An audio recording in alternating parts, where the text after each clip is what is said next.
वरुथनी एकादशी व्रत की कथा। वरुथनी एकादशी व्रत को लेकर पौराणिक ग्रंथों में कथा प्रचलित है। कहा जाता है कि भगवान श्री कृष्ण ने यह कथा युधिष्ठिर के आग्रह करने पर सुनाई थी। उन्होंने कहा था कि बहुत समय पहले की बात है, नर्मदा नदी के किनारे पर एक राज्य था जिसमें मानधाता नामक राजा राज किया करते थे।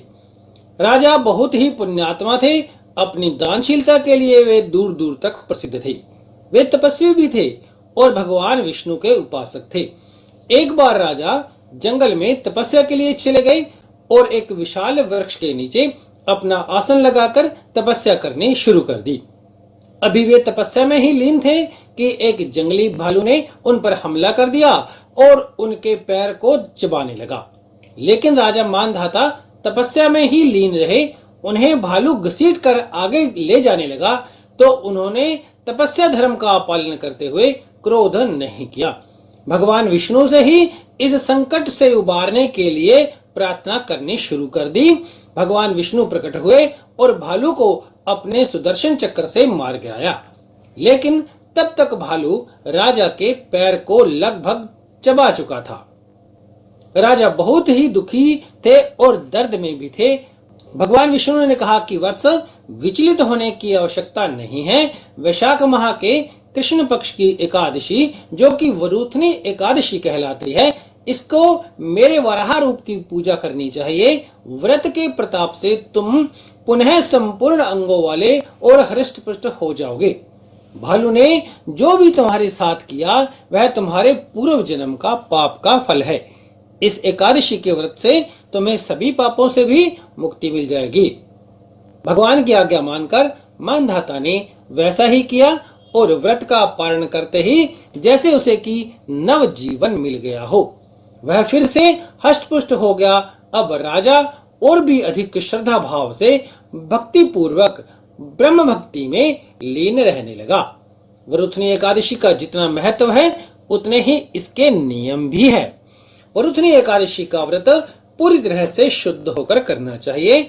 वरुथनी एकादशी के व्रत में कई चीजें निषेध हैं, जैसे कांसे के बर्तन में भोजन, मांस खाना, मसूर की दाल खाना या बनाना, चने का साग, शहद खाना, स्त्री के संपर्क में आना, दूसरी बार भोजन करना, किसी और का भोजन कर लेना, मदिरा पीना, पान, गुटखा, तंबाकू इत्यादि का सेवन, जुआ खेलना, बुराई करना, दातुन करना, चुगली करना, पापी मनुष्यों के संपर्क में आना इत्यादि, ये सभी बातें एकादशी के दिन नहीं करनी चाहिए। इस व्रत में नमक, तेल अथवा अन्न भी वर्जित है। इस दिन काम, क्रोध, लोभ, मोह का त्याग कर देना चाहिए, तभी इस व्रत को करने का पुण्य का फल मिलता है। वरुथनी एकादशी या कहें कि वरुथनी 11 को भगवान मधुसूदन की पूजा करनी चाहिए। इस दिन भगवान श्री हरि विष्णु के वराह अवतार की प्रतिमा की पूजा की जाती है। एकादशी का व्रत रखने के लिए दशमी के दिन से ही व्रती को नियमों का पालन शुरू कर देना चाहिए। दशमी के दिन केवल एक ही बार अन्न ग्रहण करना चाहिए और वह भी सात्विक रूप में। व्रत का पालन भी इसी दिन से शुरू करना चाहिए। एकादशी के दिन प्रातःकाल स्नान इत्यादि से निवृत्त होकर संकल्प लेकर भगवान विष्णु के वराह अवतार की पूजा करनी चाहिए और साथ ही साथ व्रत की कथा भी सुननी चाहिए, फिर पढ़नी चाहिए। रात्रि में भगवान का नाम का जागरण करते रहना चाहिए। द्वादशी के दिन विद्वान ब्राह्मण को भोजन इत्यादि करवाकर दान दक्षिणा देकर भगवान का नाम लेकर व्रत का पारण करना चाहिए। एकादशी पर रखा गया व्रत लगभग 1000 वर्षों तक तपस्या करने के समान होता है। वरुथनी एकादशी के लिए उपवास प्रक्रिया अन्य त्योहारों से या व्रतों से अलग है। इस एकादशी से एक दिन पहले भक्तों को केवल एक बार भोजन करना चाहिए। इस अवसर पर उनका 5वां अवतार भगवान वामन विशेष रूप से पूजा की जाती है। इस अवसर पर उनके 5वें अवतार भगवान वामन की विशेष रूप से पूजा की जाती है। रात के समय भक्ति गीत गाए जाते हैं और परिवार का हर सदस्य इस उत्सव में भाग ले सकता है।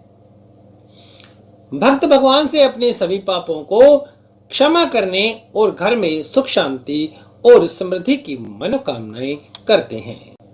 मित्रों, ये थी वरुथनी एकादशी व्रत की कथा। बोलिए भगवान विष्णु की जय।